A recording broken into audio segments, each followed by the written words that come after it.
শীতকালেতে ডাল ভাতের সাথে আমরা অনেকেই কিন্তু একটু ভাজাভুজি দিয়ে শুরুটা করতে চাই। সে আমিষ কোনো ভাজাভুজি হোক বা নিরামিষ কোনো ভাজাভুজি হোক, যে কোনো ভাজাভুজি। আবার অনেক সময় সন্ধেবেলা স্ন্যাক্স হিসেবে আমরা এই বেগুনি একটু যদি হয় সেটাও খেতে ভীষণ পছন্দ করি। তো আজ ভাবছি আপনাদের সঙ্গে ভেন্ডি দিয়ে একটি পকোড়ার রেসিপি শেয়ার করব। অসম্ভব ভালো হবে খেতে। আপনারা অবশ্যই রেসিপিটা ট্রাই করবেন। আর শুরু করা যাক আজকের ভিডিওটি।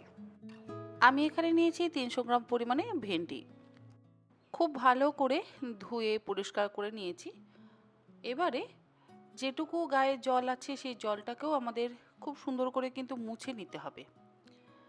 আমি একটা পাতলা সুতির কাপড় দিয়ে ভেন্ডিগুলোকে ভালো করে ধোয়ার পর মুছে নিচ্ছি। ভেন্ডিগুলো মুছে নেওয়া হয়ে যাওয়ার পর এবারে হচ্ছে কাটার পালা। মাথার দিকটা এইভাবে কেটে নেব। এরপরে লম্বালম্বি করে আমি ভেন্ডির কিছুটা অংশ সরু সরু করে চিড়ে নেব।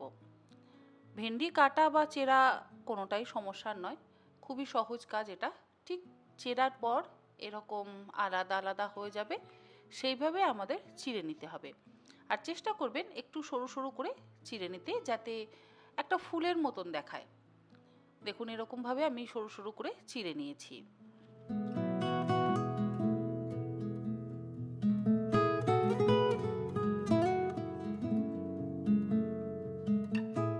প্রত্যেকটা ভেন্ডির মাথার দিকটা কেটে নেব, লেজের দিকটা কাটবার কিন্তু কোনো প্রয়োজন নেই। আর কিছুটা অংশ এরকম লম্বালম্বি করে আমি চিড়ে নিচ্ছি।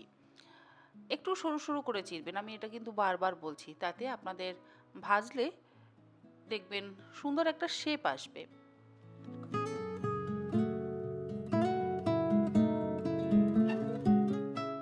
যদি আপনাদের ছুরি বা চাকু দিয়ে কাটতে সমস্যা হয় তাহলে কিন্তু আপনারা এই কাজটা বটি দিয়েও করতে পারেন। কাজটা কিন্তু ভীষণই সহজ।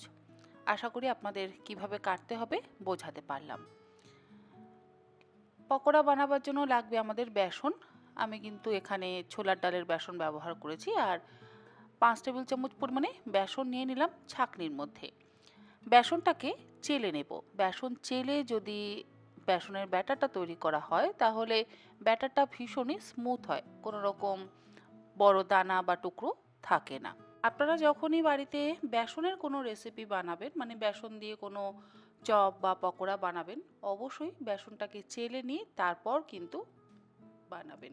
দেখবেন টেক্সচারটা খুব ভালো হবে। এবারে এর মধ্যে আমি দিয়ে দিলাম 3 টেবিল চামচ পরিমাণে চালের গুঁড়ো।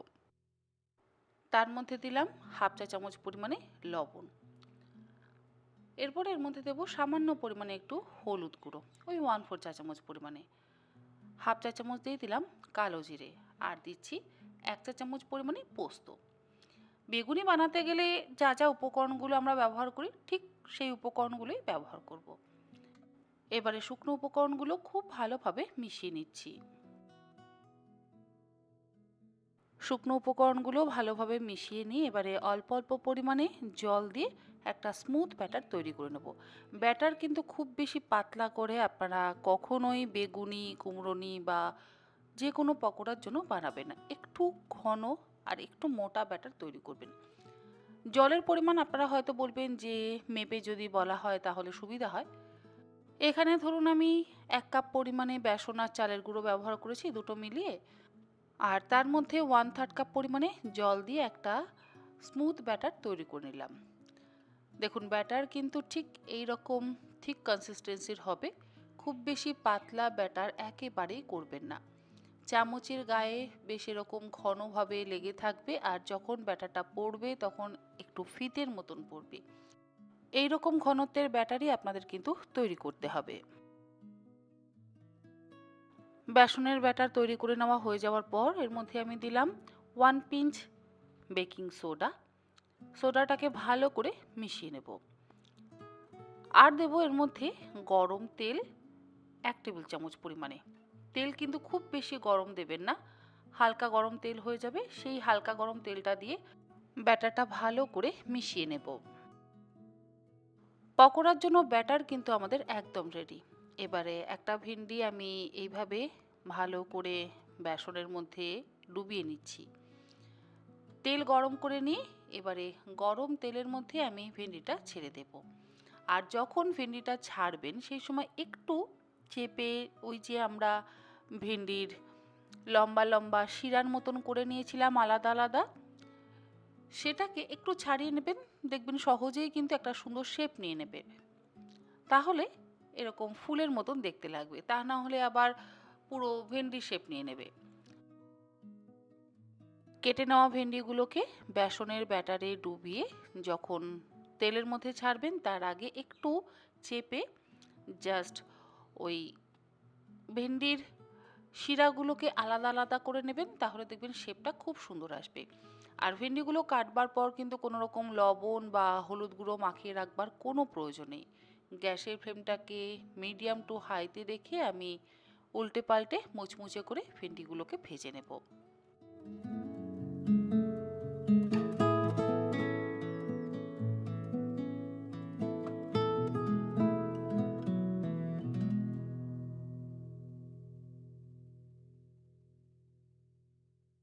প্রথম ব্যাচের ভেন্ডি পকোড়া বা ভেন্ডি ভাজা আমাদের তৈরি।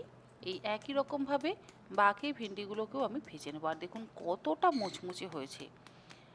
গরম গরম ডাল ভাতের সাথে যদি এরকম মুচমুচে খাস্তা ভেন্ডি ভাজা থাকে তাহলে আর মনে হয় না আমার কিছু লাগবে। আর যদি হয় একটা গন্ধরাজ লেবু, আহা, আমার বলতে বলতেই জিভে জল চলে আসছে। আশা করি আপনাদের রেসিপিটা ভালো লাগলো। ভালো লাগলে এরকমভাবে অবশ্যই একবার বাড়িতে বানিয়ে খেয়ে দেখবার অনুরোধ রইল। চা কফির সাথেও কিন্তু আপনারা অবশ্যই এরকম মুচমুচে ভেন্ডি ভাজা সার্ভ করতে পারেন। যেরকম আমরা সন্ধ্যে স্ন্যাক্স হিসেবে বেগুনিকে অবশ্যই চায়ের সাথে রাখি।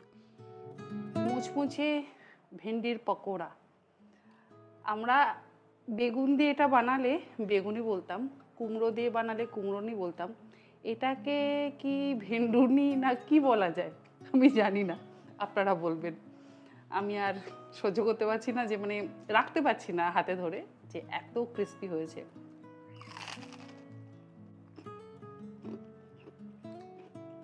অসম্ভব ভালো হয়েছে, ভীষণ ভালো হয়েছে। আর তার সাথে আছে মসুর ডাল, গন্ধরাজ লেবু আর গরম গরম ভাত। ব্যাস, লেবুটা চিপে এক কামড় ভেন্ডি ভাজা বা ভেন্ডুনি যেটা আপনারা বলেন, সেটা দিয়ে এবার খাই।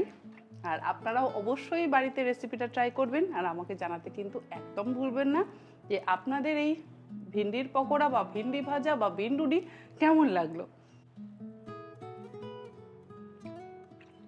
দারুণ দারুণ, মানে উফ কি ভালো লাগছে।